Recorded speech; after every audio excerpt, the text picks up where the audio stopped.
Welcome to this chilling tale by Edgar Allan Poe, The Telltale Heart.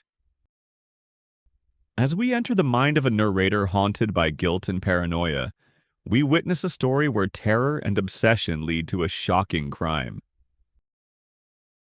If you enjoy this audiobook, don't forget to subscribe, like, and leave your thoughts in the comments to support the channel. The Telltale Heart, Edgar Allan Poe. True, nervous. Very, very dreadfully nervous I had been. And but why will you say that I am mad? The disease had sharpened my senses, not destroyed, not dulled them. Above all was the sense of hearing acute. I heard all things in the heaven and in the earth. I heard many things in hell. How then am I mad? Hearken, and observe how healthily, how calmly, I can tell you the whole story. It is impossible to say how first the idea entered my brain, but once conceived it haunted me day and night. Object there was none, passion there was none. I loved the old man. He had never wronged me. He had never given me insult. For his gold I had no desire. I think it was his eye, yes, it was this. One of his eyes resembled that of a vulture, a pale blue eye with a film over it. Whenever it fell upon me, my blood ran cold, and so, by degrees, very gradually, I made up my mind to take the life of the old man, and thus rid myself of the eye forever. Now this is the point. You fancy me mad. Madmen know nothing. But you should have seen me. You should have seen how wisely I proceeded, with what caution, with what foresight, with what dissimulation I went to work. I was never kinder to the old man than during the whole week before I killed him. And every night about midnight, I turned the latch of his door and opened it, oh so gently. And then, when I had made an opening sufficient for my head, I put in a dark lantern, all closed so that no light shone out, and then I thrust in my head. Oh, you would have laughed to see how cunningly I thrust it in. I moved it slowly, very, very slowly, so that I might not disturb the old man's sleep. It took me an hour to place my whole head within the opening, so far that I could see him as he lay upon his bed. Ha! Would a madman have been so wise as this? And then, when my head was well in the room, I undid the lantern cautiously. Oh, so cautiously, for the hinges creaked. I undid it just so much that a single thin ray fell upon the vulture eye. And this I did for 7 long nights, every night just at midnight. But I found the eye always closed, and so it was impossible to do the work, for it was not the old man who vexed me, but his evil eye. And every morning when the day broke, I went boldly into the chamber and spoke courageously to him, calling him by name in a hearty tone and inquiring how he had passed the night. So you see, he would have been a very profound old man indeed, to suspect that every night, just at 12, I looked in upon him while he slept. Upon the 8th night, I was more than usually cautious in opening the door.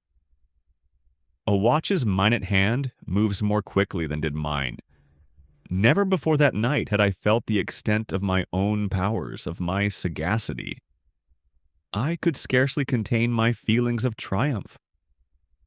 To think that there I was, opening the door little by little, and he not even to dream of my secret deeds or thoughts. I fairly chuckled at the idea, and perhaps he heard me, for he moved on the bed suddenly as if startled. Now, you may think that I drew back, but no. His room was as black as pitch with the thick darkness, for the shutters were close fastened through fear of robbers. And so I knew that he could not see the opening of the door, and I kept pushing it on steadily. I had my head in, and was about to open the lantern when my thumb slipped upon the tin fastening, and the old man sprang up in the bed, crying out, "Who's there?" I kept quite still and said nothing. For a whole hour I did not move a muscle, and in the meantime I did not hear him lie down. He was still sitting up in the bed listening, just as I have done, night after night, hearkening to the death watches in the wall. Presently I heard a slight groan, and I knew it was the groan of mortal terror. It was not a groan of pain or of grief, oh no. It was the low, stifled sound that arises from the bottom of the soul when overcharged with awe. I knew the sound well, that many a night, just at midnight, when all the world slept, it has welled up from my own bosom, deepening with its dreadful echo the terrors that distracted me. I say I knew it well. I knew what the old man felt and pitied him, although I chuckled at heart. I knew that he had been lying awake ever since the first slight noise, when he had turned in the bed. His fears had been ever since growing upon him. He had been trying to fancy them causeless, but could not. He had been saying to himself, "It is nothing but the wind in the chimney. It is only a mouse crossing the floor. Or it is merely a cricket which has made a single chirp." Yes, he had been trying to comfort himself with these suppositions, but he had found all in vain. All in vain, because death, in approaching him, had stalked with his black shadow before him and enveloped the victim. And it was the mournful influence of the unperceived shadow that caused him to feel, although he neither saw nor heard, to feel the presence of my head within the room. When I had waited a long time, very patiently, without hearing him lie down, I resolved to open a very, very little crevice in the lantern. So I opened it, you cannot imagine how stealthily, until, at length, a single dim ray, like the thread of the spider, shot from out the crevice, and full upon the vulture eye. It was open, wide open, and I grew furious as I gazed upon it. I saw it with perfect distinctness, all a dull blue with a hideous veil over it that chilled the very marrow in my bones.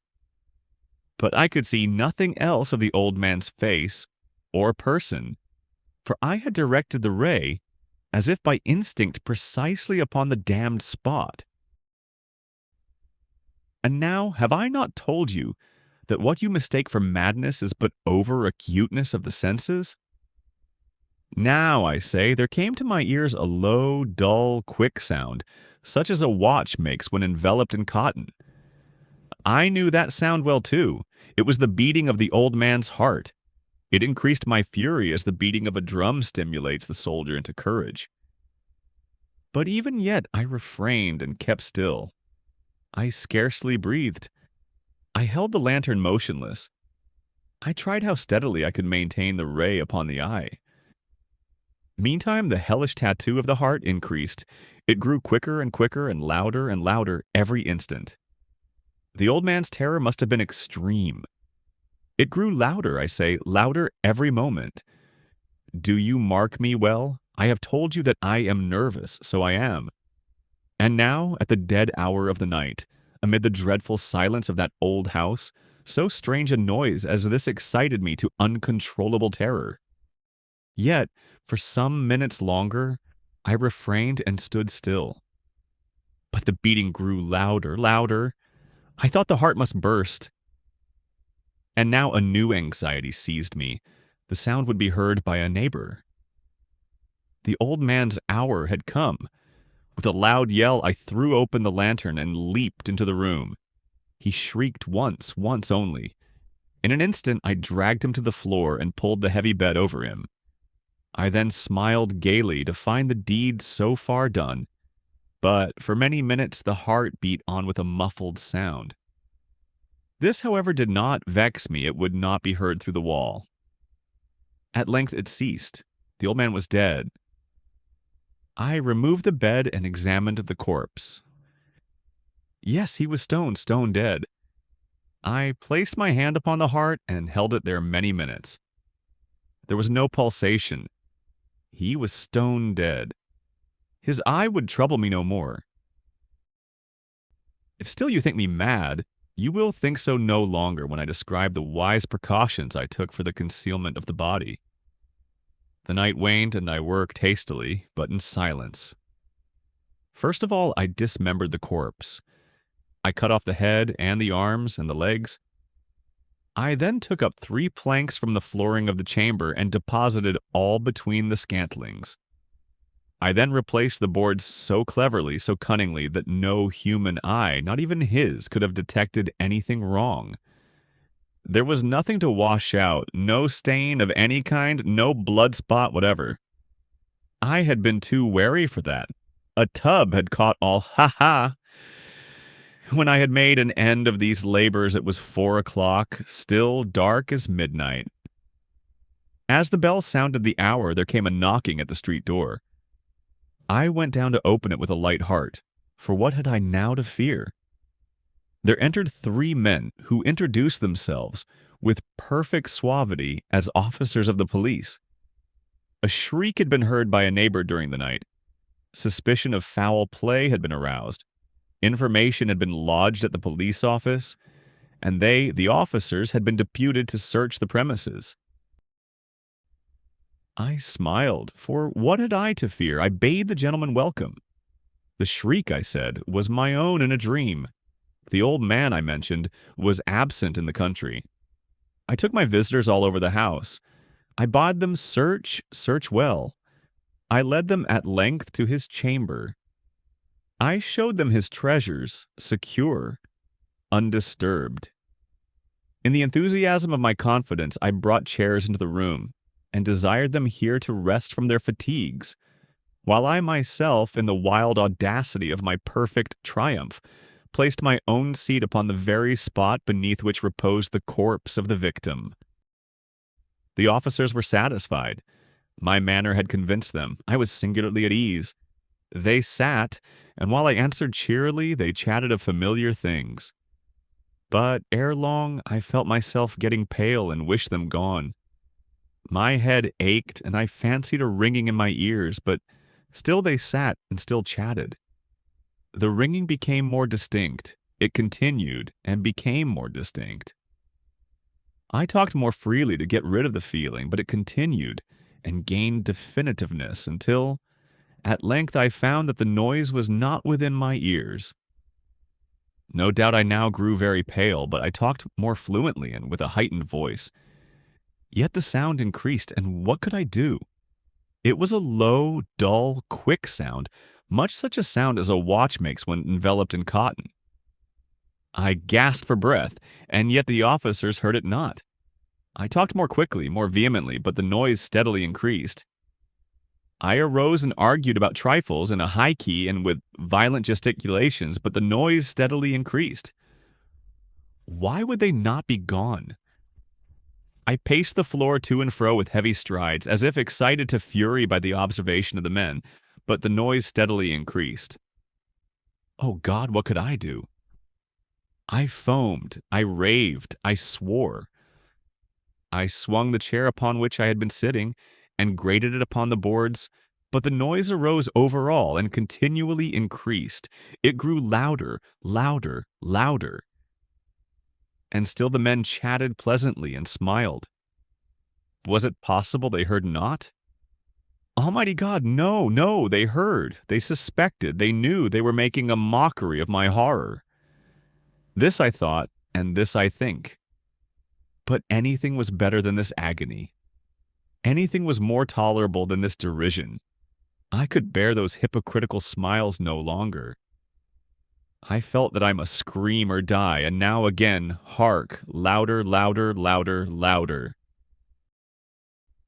Villain! I shrieked, dissemble no more.